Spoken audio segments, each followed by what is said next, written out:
खास करके वेनेजुएला पर कैसे जंग थोपने की तैयारी अमेरिका कर रहा है, ये तो साफ दिख रहा है। और वहीं अब एक और फ्रंट की बात करते हैं, नेटो वर्सेस रशिया का फ्रंट। बाल्टिक से न्यूक्लियर युद्ध के आसार कैसे बनते नजर आ रहे हैं, जरा देखते हैं। जर्मनी में यूक्रेनी सैनिकों को ट्रेनिंग दी जा रही। ट्रेनिंग के दौरान घर की छत पर गिरा यूक्रेनी सैनिक। ये देखिए तस्वीरें, पैराशूट लैंडिंग के दौरान बैलेंस बिगड़ा और यह हादसा हो गया। पैराशूट लैंडिंग के दौरान यूक्रेनी सैनिक घायल हो गया।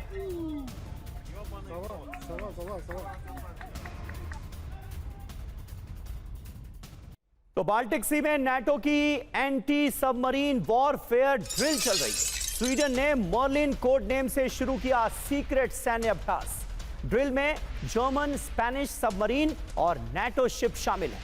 स्वीडिश नेवी के नेतृत्व में 14 नवंबर तक चलेगी ये जंगी तैयारी। 2026 से हर साल होगी स्थायी नाटो ड्रिल, ये तय हो गया है।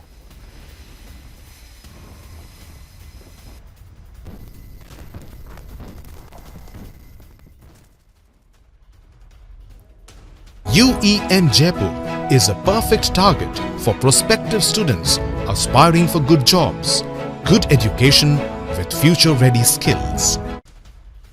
तो नाटो की सीक्रेट जंग की तैयारी को लेकर खबर है। स्वीडन की समुद्री सीमा और टेरिटोरियल वाटर में नाटो की जंगी ड्रिल हो रही है। नाटो नेवी टास्क फोर्स 1 के शिप और हेलीकॉप्टर ड्रिल में शामिल हैं। जर्मन और स्वीडिश नेवी की सबमरीन भी सीक्रेट ड्रिल का हिस्सा है। बाल्टिक सी की गहराई सबमरीन को छिपने में मदद करती है, यह स्वीडन ने कहा है। स्वीडिश नौसेना ने विकसित की है खास एंटी सबमरीन रणनीति। और वहीं आर्कटिक सर्कल में ब्रिटेन की सीक्रेट वॉर ड्रिल चल रही है। रूस के खिलाफ ब्रिटेन ने बनाई secret war command base. Norway के पहाड़ों में सीक्रेट वॉर कमांड बेस तैयार किया गया है। रूस के खिलाफ ब्रिटेन ने शुरू किया war simulation. British defence secretary John Healy भी इस अभ्यास में शामिल है। तो नॉर्वे के पहाड़ों में देखिए किस तरह से वॉर एक्सरसाइज को अंजाम दिया जा रहा है। एक बात बिल्कुल साफ है, ज्यादा से ज्यादा तैयारियां की जा रही हैं, ज्यादा से ज्यादा परमाणु हथियार इकट्ठा करने की होड़ सी नजर आ रही है और न्यूक्लियर टेस्ट की धमकियां दी जा रही हैं। आर्कटिक में ब्रिटेन की सीक्रेट वॉर ड्रिल को लेकर खबर है। नॉर्वे के पहाड़ों के भीतर ब्रिटेन की secret war exercise. Arctic circle में रूस के खिलाफ संभावित हमले की तैयारी है। ड्रिल में रूस से जंग की स्थिति में रणनीतिक रिस्पांस की तैयारी की जा रही है। ब्रिटिश सेना ने नॉर्वे के आधा मील अंदर बनाया operational bunker. Britain, Sweden, Norway और बाल्टिक देशों ने मिलकर यह वॉर प्लानिंग तैयार की है। आर्कटिक में रूस की मिलिट्री एक्टिविटी और मूवमेंट से नाटो भी अलर्ट है। रूस के ग्रे जोन और हाइब्रिड वॉरफेयर का रियल टाइम जवाब तैयार करना इसका लक्ष्य माना जा रहा है। आर्कटिक में ब्रिटेन की इस सीक्रेट वॉर ड्रिल को लेकर डीके पांडे सर, आप क्या कहेंगे? ये तैयारी आखिर किसकी चल रही है?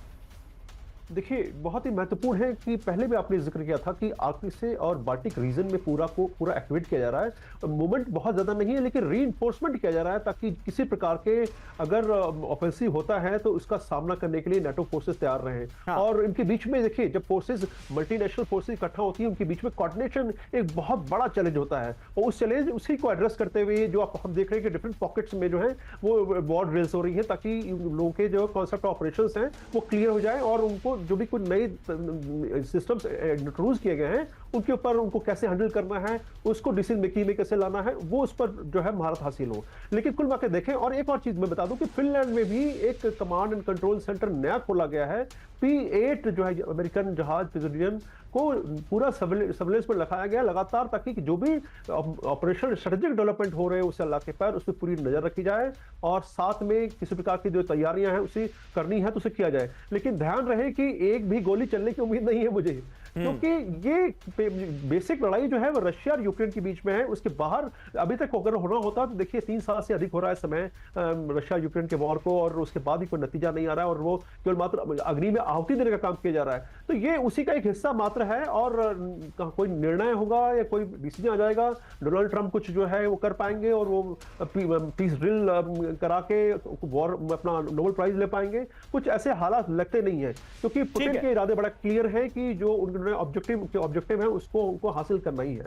बिल्कुल, और पुतिन बहुत हद तक अपने ऑब्जेक्टिव को हासिल करते नजर भी आ रहे हैं, लेकिन 3 साल से ज्यादा का वक्त हो चुका है, इसलिए एक तरह की फ्रस्ट्रेशन कहीं ना कहीं रूस में भी नजर आ रही है। अमेरिका इस युद्ध को भड़काने का कोई मौका छोड़ नहीं रहा है, लगातार यूक्रेन को सपोर्ट कर रहे हैं तमाम पश्चिमी देश, और ये वजह है जिसकी वजह से आशंका जताई जा रही है कि कहीं ये युद्ध थर्ड वर्ल्ड वॉर में तब्दील ना हो जाए।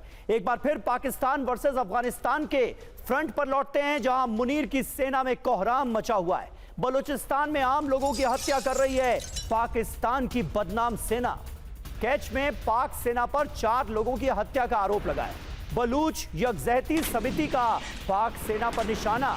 बलूचिस्तान में पाकिस्तानी सेना चला रही है किल एंड डंप कैंपेन, ये कहा गया है।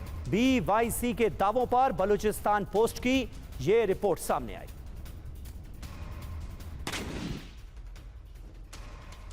तो बलूचिस्तान में पाकिस्तानी सेना की बर्बरता, निहत्थे और बेकसूर लोगों की हत्या कर रही है पाकिस्तान की सेना। बलूचिस्तान के केच इलाके में 4 लोगों को मार डाला गया। लोगों का अपहरण कर हत्या कर रही है पाकिस्तान की सेना। BYC का दावा, बलूचिस्तान में पाक सेना चला रही है किल एंड डंप कैंपेन। नवंबर में 6 बलोच नागरिकों की हत्या की गई। ज्यादातर की हत्या अपहरण के बाद की गई।